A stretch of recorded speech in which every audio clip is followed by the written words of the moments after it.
প্রিয় হাজিরিন, রাসূলুল্লাহ সাল্লাল্লাহু আলাইহি সাল্লামকে যে আল্লাহ তাআলা ৬৩ বছরের জীবন দিয়েছেন, তার প্রত্যেকটা সেকেন্ড আমাদের জন্য অনুসরণীয়।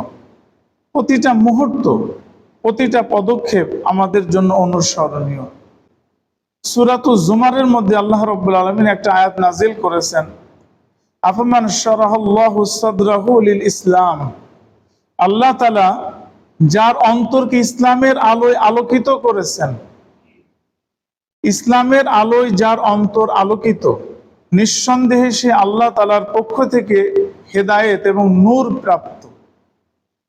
সাহাবায়ে কেরাম জিজ্ঞাসা করলেন, ওগো রাসূল, আমার অন্তর যে হেদায়েতের আলোয় আলোকিত, এটা বুঝবো কি করে? রাসূলুল্লাহ সাল্লাল্লাহু আলাইহি সাল্লাম তিনটি আলামত বলেছেন, তিনটি চিহ্ন বলেছেন, যার মধ্যে এই তিনটি গুণ পাওয়া যাবে, নিঃসন্দেহে তার অন্তর আল্লাহ তাআলার রহমত, আল্লাহ তাআলার নূরের আলোয় আলোকিত। আল ইনাবাতু ইলা দারিল খুলুদ, এক নম্বর আলামত হলো চিরস্থায়ী জান্নাতের প্রতি তার আগ্রহ তৈরি হবে।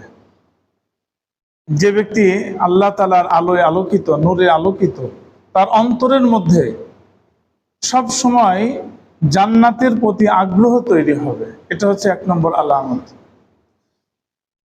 আতাজাফা আন দারিল গুরুর, ধোঁকার ঘর অর্থাৎ দুনিয়া থেকে তার অন্তর পৃথক হয়ে যাবে। জান্নাতের প্রতি আগ্রহ তৈরি হবে, দুনিয়ার প্রতি অনাসক্ত তৈরি হবে। ওয়াল ইস্তিদাদু ইলাল মাউত ক্বাবলা নুজুলিল মাউত, মৃত্যুবরণের পূর্বে তার মৃত্যুর প্রস্তুতি গ্রহণ করা শুরু হবে। রাসূলুল্লাহ সাল্লাল্লাহু আলাইহি সাল্লাম কিন্তু আমাদের আদর্শ মৃত্যুর অনেক পূর্ব থেকেই নবীজির প্রস্তুতি গ্রহণ করেছেন। তাহলে তিনটা আলামত: জান্নাতের প্রতি আগ্রহ, দুনিয়ার প্রতি অনাসক্তি এবং মৃত্যুবরণের পূর্বেই মৃত্যুর প্রস্তুতি গ্রহণ করা। একবার সাহাবায়ে কেরাম মসজিদে নববীর মধ্যে আলোচনা করে হাসছেন। মুসলমান বন্ধুরা, আমার নবীজি গেলেন সাহাবায়ে কেরামের কাছে, যে বললেন, ইন্নী লাআলামু মা তা'লামুনা, আমি রাসূল যা জানি তোমরা যদি তা জানতে, লা দাহিকতুম কালিলা ওয়া লা বাকাইতুম কাসীরা, অবশ্যই তোমাদের জীবনে হাসির পরিমাণ কমে যেত, তোমাদের জীবনের আনন্দ কমে যেত, তোমাদের জীবনের বিনোদন কমে যেত, উপভোগ কমে যেত। আমি যেটা রাসূল জানি, সেটা যদি তোমরা জানতে, এবং তোমাদের জীবনের মধ্যে ক্রন্দন বেড়ে যেত, কান্নাকাটি বেড়ে যেত। কারণ রাসূলুল্লাহ সাল্লাল্লাহু আলাইহি সাল্লাম মৃত্যুর পরবর্তী জীবন সম্পর্কে অবগত ছিলেন, যে আমার মৃত্যুবরণের পরে কোন কোন অবস্থা তৈরি হবে। মুসলমান বন্ধুরা, আমার নবীজি বর্ণনা করেছেন, তারপরেও সাধারণ মানুষ হিসেবে আমাদের বুঝে আসে না। আমরা তো দুনিয়ার পাওয়া না পাওয়ার জন্য আমরা ব্যস্ত হয়ে গেছি। 24 ঘন্টার জীবন আমাদের কাটে, কি পেলাম আর কি পেলাম না হিসাব নিকাশ করতে করতে জীবনের বহু সময় চলে গেছে। নবী আলাইহিস সালাতু ওয়াস সালামের 63 বছর জীবন ছিল আল্লাহ তাআলার পরিপূর্ণ স্মরণের জীবন। এই সময়ের মধ্যে নবী আলাইহিস সালাতু ওয়াস সালাম আখিরাতের প্রস্তুতি পূর্ণদমে গ্রহণ করেছেন। এই জন্য গত সপ্তাহে আলোচনা হচ্ছিল, আম্মা জান আয়েশা রাদিয়াল্লাহু তাআলা আনহা বলেন, নবীজির মৃত্যুবরণের পূর্ব মুহূর্তে যখন নবীজির সমস্ত শরীর নীল হয়ে গেল, বিষের ক্রিয়াতে যখন শরীরগুলি নীল বর্ণ ধারণ করলো, তখন নবী আলাইহিস সালাতু ওয়াস সালামের ঠোঁটগুলি কাঁপা শুরু হয়েছে। ঠিক এই মুহূর্তে আমার ভাই আব্দুর রহমান আমার ঘরে প্রবেশ করলেন। আমার ভাই আব্দুর রহমানের হাতের মধ্যে একটা মেসওয়াক ছিল, ইস্তান্না বিহি মেসওয়াক, সে মেসওয়াক দিয়ে মেসওয়াক করছিল। নবী আলাইহিস সালাতু ওয়াস সালাম অবাক বিষয়ে আমার ভাইয়ের মেসওয়াকের দিকে তাকিয়ে আছেন, এক দৃষ্টিতে তাকিয়ে আছেন। নবী আলাইহিস সালাতু ওয়াস সালামের দৃষ্টি দেখে আম্মা জান বুঝতে পারলেন, নবীজি আমার ভাইয়ের হাতের মেসওয়াকটা গ্রহণ করতে চাচ্ছেন, অথচ নবীজির বলার কোনো সক্ষমতা নাই, নবীজির হাত বৃদ্ধি করার, বাড়ানোর কোনো সক্ষমতা নাই। আম্মা জান বলেন, আমি আমার ভাইয়ের কাছ থেকে মেসওয়াকটা নিলাম, সুন্দর করে ধৌত করলাম, এরপরে আমি নিজে আগে মেসওয়াকটাকে চিবিয়ে নরম করে দিলাম। এরপরে নবী আলাইহিস সালাতু ওয়াস সালাম আবার সুন্দর করে নবীজির ঠোঁটটা বের করে দাঁতের উপরে মেসওয়াক ঘষা শুরু করলাম। নবীজির তখন শারীরিক কোনো সক্ষমতা নাই, নিজের কাজ নিজে করতে পারেন। আমি যখন নবীজিকে মেসওয়াক করাই দিচ্ছি, তখন নবী আলাইহিস সালাতু ওয়াস সালামের চেহারাটা হাস্যোজ্জ্বল হয়ে গেল, আলোকিত হয়ে গেল। কেনই বা আলোকিত হবে না? নবী আলাইহিস সালাতু ওয়াস সালাম বলেন, লাউলা আন আশুক্কা আলা উম্মতি লা আমারতুহুম বিসওয়াক। আমার উম্মতের যদি কষ্ট না হতো, প্রত্যেক 5 ওয়াক্ত নামাজে আমার উম্মতকে বলতাম তোমরা মেসওয়াক না করে নামাজ পড়ো না।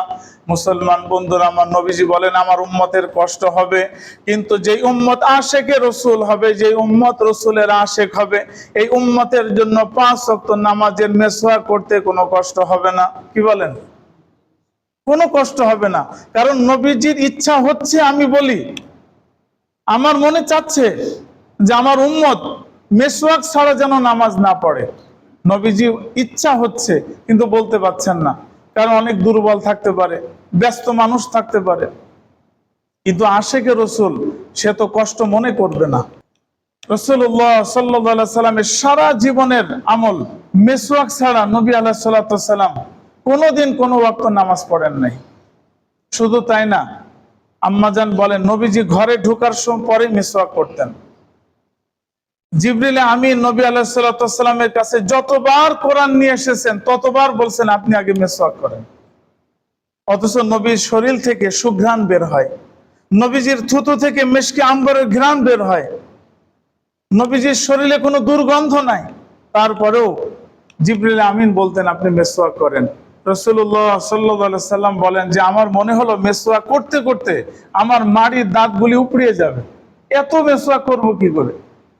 কারণ কোরআন নাজিল হয়েছে, কতবার এসেছেন জিবরিল আমিন তার কোনো সংখ্যা বর্ণনা নাই, এতবার নবীজিকে মিসওয়াক করতেছে। এবং মিসওয়াকের জন্য নবীজি সুসংবাদ দিয়েছেন। একটা হচ্ছে দুনিয়ার সুসংবাদ, আর একটা আখিরাতের সুসংবাদ।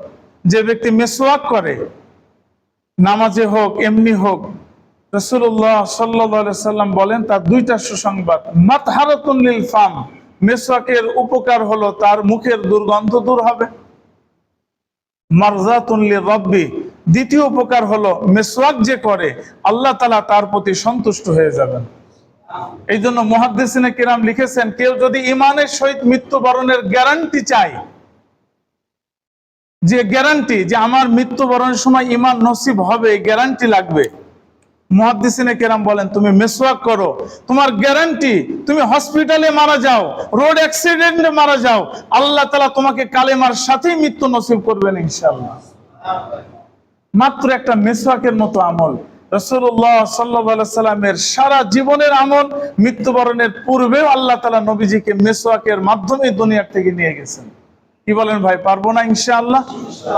শুধুমাত্র সদিচ্ছা দরকার, ইচ্ছা দরকার, যে আমার মিসওয়াক কিনে আনবো, 20 টাকা দাম, আমি নামাজের আগে ওযুর আগে একটু মিসওয়াক করবো, এটা একটা সদিচ্ছা, ব্যাস হয়ে যাবে, কোনো কষ্ট নাই।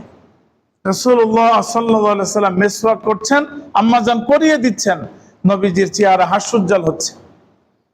ধীরে ধীরে মিসওয়াক শেষ হয়ে গেল, আম্মাজান নবী আলাইহিস সালাতু ওয়াস সালামের মুখ মুছিয়ে দিলেন। ঠিক একদম শেষ মুহূর্তে রাসূলুল্লাহ সাল্লাল্লাহু আলাইহি সাল্লাম অনেক কষ্ট করে তার ডান হাতের শাহাদত আঙ্গুল সাদের দিকে তুললেন। একদম শেষ মুহূর্ত, আল্লাহ তাআলার দরবারে তিনি সাক্ষ্য দেবেন। ক্বালা রাসূলুল্লাহ সাল্লাল্লাহু আলাইহি সাল্লাম ফি আখিরি কালামিহি, নবীজির জীবনের সর্বশেষ কথা, কেউ বুঝতে পারছে না আঙ্গুল তুলে নবীজি কি বলতে চাচ্ছেন, কোনো আওয়াজ হচ্ছে না। আম্মাজান আয়েশা সিদ্দিকা রাদিয়াল্লাহু তাআলা আনহা বলেন আমি নবীজির মুখের কাছে কান নিয়ে গেলাম, কারণ নবীজির শব্দ বোঝা যাচ্ছে না। আমি শুনতে পেলাম নবীজি বলছেন লা ইলাহা ইল্লাল্লাহ। সর্বশেষ কথা নবীজি বলছেন লা ইলাহা ইল্লাল্লাহ, ইন্না লিল মাউতি লাসাকারাতিন, মৃত্যুবরণের কষ্ট বড় কঠিন। ইন্না লিল মাউতি লাসাকারাতিন, মৃত্যুর যন্ত্রণা বড় কঠিন। আল্লাহুম্মা ফির রাফিকিল আ'লা, হে আল্লাহ তাআলা, তুমি আমাকে বলেছিলে রাসূল আপনি দুনিয়াতে যদি হায়াত চান, হায়াত আমি আল্লাহ তাআলা বৃদ্ধি করে দেব, আর যদি চান যে আখিরাতে আল্লাহর সাথে আপনার দেখা হবে, তাহলে বলেন আল্লাহ তাআলা আপনার জন্য অপেক্ষায় আছেন। এই প্রস্তাব যখন আল্লাহ তাআলা জিবরিল আমিনের মাধ্যমে দিয়েছেন, বুখারী শরীফ সর্বশেষ কিতাবুল মাগাজির অধ্যায় খুলে দেখেন, স্পষ্ট riwayat আসছে, নবী আলাইহিস সালাতু ওয়াস সালামকে যখন আল্লাহ তাআলা এই অফার দিলেন জিবরিল আমিনের মাধ্যমে, তখন নবীজি বললেন আমি আমার দুনিয়ার জীবনকে বৃদ্ধি করতে চাই না, যে আল্লাহ তাআলার জন্য 63 বছরের জীবন আমার কুরবানি হয়েছে, সে আল্লাহ তাআলার বন্ধুত্বের জন্য আমি আখিরাতের পথে রওনা হলাম। আখিরাতের পথে আমার রওনা শুরু হলো। আমি আমার আল্লাহর বন্ধুত্বের সাথে দেখা করতে চাই, আল্লাহর সাথে আমার দেখা হোক, আল্লাহর বন্ধুত্বই আমার জীবনের সর্বশেষ পাতে হোক। এই কথা বললেন। এরপর আম্মাজান বলেন নবীজির আঙ্গুল নিচে নেমে গেল, নবীজির ডান কাঁধে, ডান দিকে নবীজির ঘাড় বাঁকা হয়ে গেল, নবীজি ইন্তেকাল করলেন।